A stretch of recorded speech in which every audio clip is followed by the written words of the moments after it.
lemeilleurmandat.fr pour choisir votre agence immobilière en toute tranquillité présente Limo Sauce Marco, le podcast de Marc Ezrati. Limo Sauce Marco, c'est maintenant, et pour cette première édition, on vous a concocté un menu de première qualité. Avec moi pour ce podcast, Céline Faro, Maud Jussaume, Dany Moreau et Giorgio. Bonjour à tous les quatre. Bonjour. Bonjour à tous. Limo Sauce Marco, c'est une émission qui parle d'immobilier, bien sûr, mais avec un ton léger, et c'est un rendez-vous qui va vous redonner le sourire. Une émission qui taquine, qui refuse l'immobilier anxiogène, qui revendique sa liberté de ton, qui ose l'impertinence et la provocation. Cette émission, on est heureux de vous la proposer. Allez, on commence sans plus tarder avec quelques infos qui nous ont bien fait sourire cette semaine. Bonjour Céline Faro. Bonjour Marc, bonjour à tous. Alors Céline, plus c'est gros, plus ça passe. Un sexagénaire achète plus de 20 millions de biens immobiliers près du Cap d'Agde. Sauf que voilà, le monsieur n'a pas un rond et en réalité, il serait un gros mytho. C'est exactement ça. C'est un homme d'affaires, en tout cas il se fait passer pour, d'une 60aine d'années, qui fait le tour des agences dans l'Hérault, avec 20 millions d'euros à investir dans l'immobilier. Il achète même un terrain à 1,5 million sans sortir de la voiture, parce que il fait trop chaud. Et là tout le monde est ravi, agent IMO, vendeur, notaire, ça fait le bonheur de tous. Mais l'un des vendeurs est un ancien inspecteur de police, donc il mène sa petite enquête. Il appelle sa notaire pour vérifier que le dépôt de garantie est bien arrivé. Je l'ai vu, c'est sur Netflix, c'est vachement bien. Aux surprises, là, il n'y a pas de virement. Et à partir de là, tout s'enchaîne. Notre acheteur au grand cœur n'est pas du tout l'homme d'affaires qu'il prétend, mais un ancien réparateur télé à la retraite qui s'est offert le plus beau film de sa vie. C'est drôle d'histoire. Merci Céline. Bonjour Maud. Bonjour Marc. Bonjour à tous. Maud, vous avez déniché une petite annonce très étonnante relayée par nos confrères de Sud-Ouest dans un article qui explique que l'immobilier continue de recruter malgré la crise. Tout à fait. Recherche agent immobilier, horaire variable, conditions de travail proches d'un goulag soviétique, SMIC gabonais, collègues ennuyeux et égoïstes, évolution professionnelle impossible, patron vieux et malhonnête. Rien que ça. Vous l'aviez compris, il y a là une bonne dose d'humour dans cette annonce de AA Immobilier, qui est une agence indépendante installée à Périgueux depuis 2003. Et cette annonce, elle est parue où? Elle était en vitrine? Elle était sur Internet? Elle était sur la vitrine et sur le site Internet de l'agence immobilière. Et je pense qu'on peut-être dire qu'elle est décalée, mais est-ce qu'elle ne serait pas un peu aussi réaliste selon vous? Dany, qu'est-ce que vous en pensez? Céline? Je sais pas, est-ce qu'ils ont envie de, est-ce qu'ils ont eu des propositions, est-ce que des candidats se sont présentés? Je n'ai pas la réponse, il faudra chercher. Pas eu la réponse. Oui. Ouais. En tout cas, AA Immobilier, c'est une agence qui porte bien son nom, AA Immobilier. On fait une pause et on se retrouve juste après. Vous souhaitez louer votre bien l'esprit tranquille? Découvrez MonsieurHugo.com, l'une des 5 meilleures applis immobilières élues par Challenge. Avec Monsieur Hugo, fini les retards de paiement. Notre logiciel automatise le prélèvement des loyers. Avec Monsieur Hugo, fini les litiges. Plus de 200 juristes vous défendent et font respecter les obligations du locataire. Avec Monsieur Hugo, fini les sinistres à gérer. 4900 artisans interviennent dans toute la France et nous prenons en charge l'intervention. En ce moment, bénéficiez de 2 mois d'essai gratuit. Conditions sur MonsieurHugo.com. Limo Sauce Marco, deuxième service. Limo Sauce Marco, ça reprend et on a le plaisir de recevoir Giorgio. Giorgio, le roi du mandato. Buongiorno. C'est qu'a commandé la carte formaggi. Bonjour à tous. Come stai? Ouais, ça va. Alors tu sais qu'en fait, je m'appelle Jean Bernard et Giorgio, c'est pour, tu vois, c'est pour draguer, c'est mieux. Écoutez, je suis ravi d'être avec vous. Il m'est arrivé un truc assez incroyable. Je sais pas si t'es au courant, Marco, tu veux me... Ouais, oui, mais il t'est arrivé un truc, un jour, alors que tu te rendais chez une de tes clientes, et on verra que t'as beaucoup de clientes. J'ai des clients aussi. Tu vas me faire avoir des histoires. Pour signer un mandat, sauf que, ça s'est pas passé comme prévu. Est-ce que tu peux nous raconter? En fait, j'avais rendez-vous avec le couple, j'avais rendez-vous avec monsieur et madame, sauf que c'est madame qui m'a ouvert, et madame, elle m'a ouvert dans le plus simple des appareils. Ouais. Mais pas gêné du tout. Donc toi, t'arrives, tu sais pas si tu dois rentrer, si tu viens de déranger, si elle sort de la douche, etc. Elle m'a dit rentrez, faites comme chez vous. Ok, d'accord. Donc c'est très surprenant. En même temps, je me suis pas dit c'est un plan bizarre parce qu'il y avait sa femme de ménage, il y avait son fils à côté. Mais la nana, elle s'en foutait complètement, quoi. C'est-à-dire, j'étais comme un meuble. Et elle commence à me parler, etc. Je lui dis, excusez-moi, madame, est-ce que vous pouvez vous habiller? Parce que quand même, ça me gêne un petit peu. Donc elle va mettre un peignoir, mais genre forcé, tu vois, genre transparent. Qui se prend lui? Non, un vrai peignoir. Sauf qu'elle s'assoit et c'est reparti mon kiki en face de moi. Elle commence à écarter. Basic instinct, quoi. Mais exactement, voilà, basic instinct. Et en plus, ta fille était pas mal, hein. C'était apparemment une ancienne Miss Tunisie. Voilà, mariée avec un monsieur bien comme il faut, dans un beau quartier, etc., etc. Ça a été très, très difficile de... Elle voulait tester ta résistance, peut-être. Ouais. Bah, du coup, ça a foiré. mais parce que tu savais aussi que son mari allait revenir. Oui, c'est vrai que ça joue aussi pour beaucoup, ça. Donc, du coup, je me suis resté sage comme une image. Et puis après, au final, ça s'est très, très bien passé. Mais c'est vrai que c'était quand même complètement déstabilisant. Et je me demande si donc, qu'est-ce que tu peux faire? Qu'est-ce que tu peux dire quand tu te retrouves dans cette situation-là? C'est quoi, qu'est-ce que tu ferais, toi? Je sais pas. Non, pas toi, c'est pas un bon sujet. On va demander à Céline. Qu'est-ce que tu aurais fait, Céline?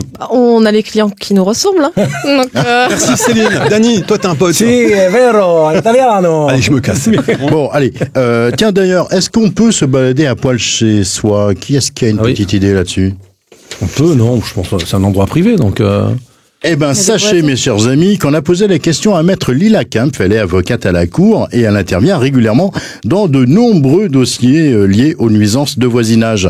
La réponse de notre avocate est claire. Oui, on peut se balader à poil chez soi à la condition que personne ne puisse nous voir. Cela implique les passants dans la rue, la voisine d'en face, mais aussi ses colocataires. Alors, évidemment, il peut arriver de devoir courir nu comme un verre en sortant de la douche pour récupérer un vêtement, et ça, ce n'est pas forcément répréhensible. Mais si vous êtes constamment nu chez vous, à la vue et au sud de vos voisins, si vous décidez de bronzer intégralement nu sur votre balcon, si vous décidez de tondre la pelouse à poil dans votre jardin, cela peut être considéré comme de l'exhibition sexuelle, et ça, c'est une infraction pénale. Et là, les tribunaux ne rigolent plus du tout.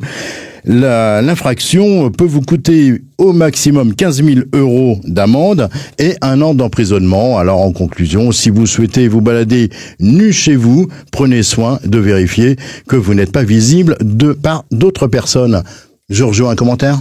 Là, t'es pas dans la liste. Elle était visible par beaucoup de personnes quand même, hein, j'ai envie de dire, mais bon. Peut-être que ça lui a plu, je sais pas. Merci Giorgio, et on vous retrouve la semaine prochaine. Tout de suite, c'est l'interview. Limo Sauce Marco, le podcast. Et pour inaugurer ce rendez-vous, on reçoit David Laval. Il est fondateur de Pandaloc. Bonjour David et bienvenue dans la Sauce Marco. Bonjour Marc. David, Pandaloc, quelle belle idée vous avez eue de lancer ce site qui propose de louer des pandas. La fameuse Panda, marque emblématique du constructeur italien Fiat, apparue en 1980 à l'occasion du salon de l'auto de Genève. Cette voiture a révolutionné le segment des mini-citadines. Comment elle est née, cette aventure fabuleuse de Pandaloc? Alors Marc, je me permets de respectueusement vous dire que c'est pas tout à fait ça. On a dû mal vous renseigner. En fait, Pandaloc, c'est un site de location immobilière, donc on peut louer un logement sur Pandaloc, pas des pandas. Et en fait voilà, donc on a créé une innovation qui fonctionne très bien, qui est une sorte de CVTech du locataire, parce que c'est le propriétaire qui contacte le locataire et non l'inverse, contrairement à ce qu'on a l'habitude. Alors la Panda, c'est aussi quand même, il faut le rappeler, la première voiture mini 4x4 sur laquelle on a installé un moteur électrique. C'était la fameuse Panda Eletta qui a notamment équipé la flotte de véhicules d'intervention d'EDF GDF. C'est quoi du coup la valeur ajoutée de Pandaloc? Marc, vraiment, je pense que votre fiche elle est vraiment mal préparée. Donc je vous redis, nous c'est la location de logement, hein, donc il n'y a pas de voiture électrique. Donc en fait les gens ils peuvent créer un dossier en ligne, dire qui ils sont et être contactés par des propriétaires de manière fluide et sécurisée. Voilà, il n'y a pas de voiture électrique, hein, vraiment. Non. Bon, ok, donc de toute façon le logement, on le sait tous, c'est comme finalement, c'est une espèce en voie de disparition, c'est comme les pandas. Vous voulez parler de la crise du logement? Très bien. Donc, effectivement, il y a la crise du logement en ce moment.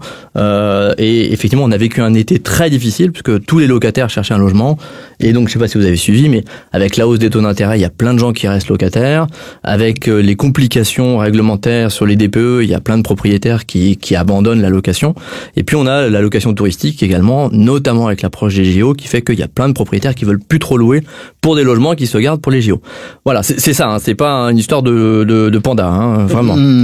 David, pour finir, vous avez publié 2 bouquins formidables, je vous les conseille d'ailleurs. Hein. Il y a un premier livre sur les recettes albanaises, et la deuxième, il a fait un petit bouquin sur le petit train de la baie de Somme.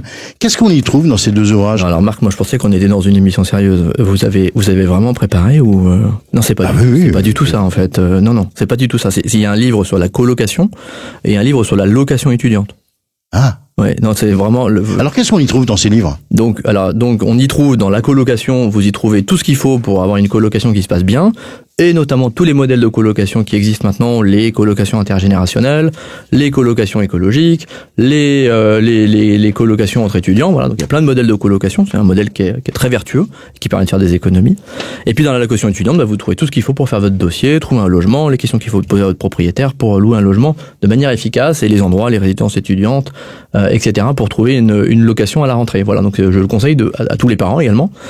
Mais voilà, donc vraiment refaites vos fiches. Hein, vraiment, je ne sais pas qui vous les a préparé, mais Céline Faro, c'est vous. Non, c'est pas moi. Non.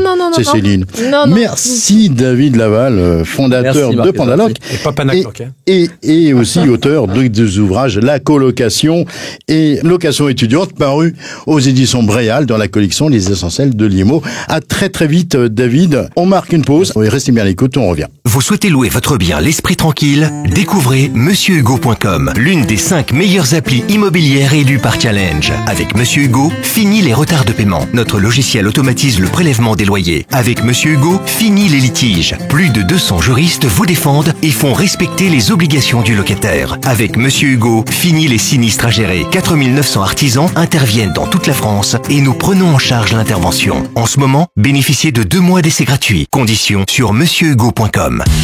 Limo Sauce Marco, 3e service. Retour de Limo Sauce Marco, et tout de suite on a rendez-vous avec l'agence Marco et Moreau. Si vous n'avez pas besoin d'agent immobilier, l'agence Marco et Moreau, c'est l'agence qu'il vous faut. Et aujourd'hui, on a le plaisir de recevoir Nicolas, qui a ouvert une petite agence immobilière tout près d'ici, à Neuilly-sur-Seine. Bonjour Nicolas. Bonjour, c'est Monsieur Brunet, vous pouvez m'appeler Nicolas. Effectivement, j'ai créé une agence immobilière, pas une petite agence, comme vous venez de le dire. Déjà qu'en arrivant, on m'avait proposé un petit café, je me suis dit, voilà pas qui se moque de ma taille. Alors, mon agence s'appelle Sans toi ni moi, toi TOIT, bien sûr, parce que moi c'est moi, mais toi t'es toi. Et j'ai même un projet de monter une succursale en Iran, mais là ça s'appellera Fatwa sans moi.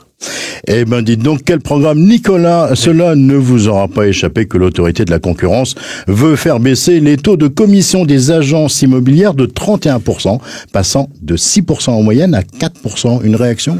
Bon, écoutez, vous voulez que je vous le dise le fond de ma pensée?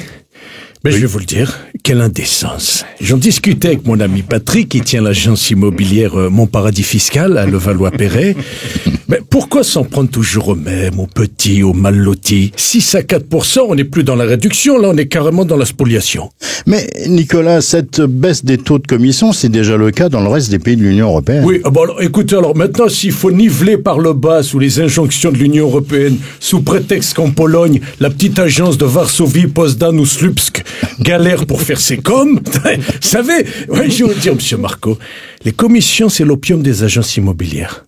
Et moi, j'assume totalement être accro à la commission. La petite commission et surtout la grosse commission. Et la grosse commission, c'est celle qui tombe au fond du sac. Et je vous parle même pas de la rétrocommission. Tout de même, Nicolas, on est en pleine période d'inflation, les Français tirent la langue. Cette baisse des frais d'agence, ça peut être un sacré coup de pouce pour les ménages. L'autorité de la concurrence a même chiffré ce gain à 3 milliards d'euros. Ben oui, je connais les chiffres et je peux les dire. Et c'est pas rien, surtout quand c'est pas dans votre poche, hein. À l'époque, quand il y avait un trou dans la caisse, qu'est-ce que je faisais? Je filais voir Mémé Bettencourt qui me faisait un chèque, elle me faisait une croix pour la signature et moi je mettais le montant, vous voyez? Vous savez, chez nous à l'agence Antoine et moi, on n'a pas attendu la Saint-Glinglin pour filer un coup de pouce au ménage. On est généreux, on offre des cadeaux à nos clients, un calendrier, un stylo 4 couleurs, un mug, une boîte de mon chéri, un pot de vin, une bouteille de vin, pardon. Attendez, Nicolas. Dans les barèmes d'agence, vous pouvez prendre jusqu'à 10 000 euros de commission sur des biens vendus moins de 20 000 euros, soit 50% de commission. C'est énorme. Stratégiquement, vous n'auriez pas intérêt à vous lancer dans les places de parking? Bah, écoutez, primo, vous savez déjà ce que je pense des places de parking. Pour moi, c'est un cul-de-sac. Deuxio, vous dites 10 000 euros de commission, mais ça fait combien en dinars libyens? C'est ça qui est important, hein.